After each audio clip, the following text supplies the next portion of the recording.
Well, for the first time in a long time, the Lakers look like the better team on the court throughout the entire game and on both ends of the court. And yes, it obviously came against the Washington Wizards, not a good team, a young team, and a team with under 10 wins so far this season, so obviously you need to beat that team or else it would look pretty terrible. But thankfully they did. You can't overreact to this kind of game, can't take away too much from it, but there are a few good things you can point out, some of which being their execution, their commitment on defense, and then on the other side of the court, a guy that they maybe shouldn't look to trade for, and that became very obvious tonight. The guy I'm talking about here being Jonas Valanciunas. Many Laker fans tend to want him and have talked about wanting to trade for him, not trying to throw too much shade at the guy, but he's pretty much the opposite of what they need on their team and what they need behind Anthony Davis at center, and I think that is worth pointing out here. An absolute turnstile on defense. If you watched the game, you saw it. Not a good rim protector, not a switchable defender, and simply a poor defender in general. So from that standpoint, I think that should shut down those trade talks and probably should never be brought up again. And then for a few of the Lakers takeaways, obviously LeBron and Anthony Davis played well. They should play well against this opponent. They combined for 50 points, 26 rebounds, 18 assists, and then only 6 turnovers, 5 of which came from LeBron, but he did put up a triple-double. And again, they should play well against this kind of opponent and look dominant against them. And if we're actually going to pick out one major takeaway, if you can against this kind of opponent, I think it would be what Dorian Finney-Smith did for their team off the bench. I know I keep on mentioning it, but the guy really does need to be in their starting lineup. Eventually, doesn't have to be yet, but sooner rather than later in my opinion. And yes, we did find out that he's on a minute restriction from a prior ankle injury that he suffered while playing for the Brooklyn Nets, and apparently it is bothering him yet, being around a 25 minute per game restriction, and obviously that would affect if he would be in their starting lineup or coming off the bench, and they prefer to have him coming off the bench, but eventually I would like to see that change. Tonight the guy put up 16 points, made 4 3-point shots, overall 6 of 8 from the field in only 22 minutes. And compared to Rui Hachimura, who had 9 points, 0 for 2 from the 3-point line, 4 of 10 from the field, 5 rebounds, and average at best to be low average defense, not only this game but pretty much every game. And when compared to Dorian Finney-Smith, definitely inferior on defense and overall the inferior fit in their starting lineup if you ask me. Again, doesn't have to be quite yet, but I would like to see that change eventually. After that though, the team overall shot fairly well from the field, rebounded well, had 59 total rebounds, compared to Washington having 57, a high total for both teams, and that's definitely one of the Lakers' season highs so far. Rarely do they grab over about 50, so that's a good thing for their team. Then on top of that, only 10 turnovers, and that is below their season average, which you definitely do want to see against a defense like this one tonight. And overall, again, can't take too much away from it, shouldn't overreact to it, but a win's a win nonetheless, and they definitely did need this one tonight, getting them back on the right track, and hopefully they can sustain it going forward. But I would say one takeaway did happen to be Jonas Valanciunas again. Probably crossed him out from your trade target list, as what he showed tonight is not what their team needs. Then number 2, Dorian Finney-Smith, definitely showing he needs more minutes on their team, a bigger role within their rotation, and, in my opinion, eventually to join their starting lineup. With that being said though, I'll let you hear about what Redick had to say about it, and how they can maintain this play going forward and what they showed tonight overall.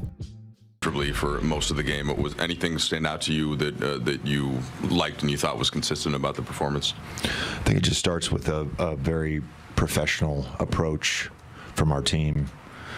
That was one of our more complete games, regardless of what time of season it was or what the opponent was, who the opponent was. Like we had a really professional approach. We executed at a pretty high level. I mean, even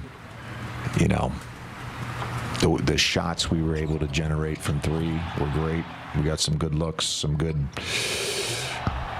spacing that allowed us to attack where we didn't finish. I thought it was a great offensive game for us, and we probably didn't have a insane offensive rating game, but it was highly professional from us. And I think that started with AD. His rolling tonight created a lot of offense for us, created offense for him at the rim, but just the force and the pace with which he rolled tonight I thought was really good. And then again, another 30 assist night for us where we really shared the basketball.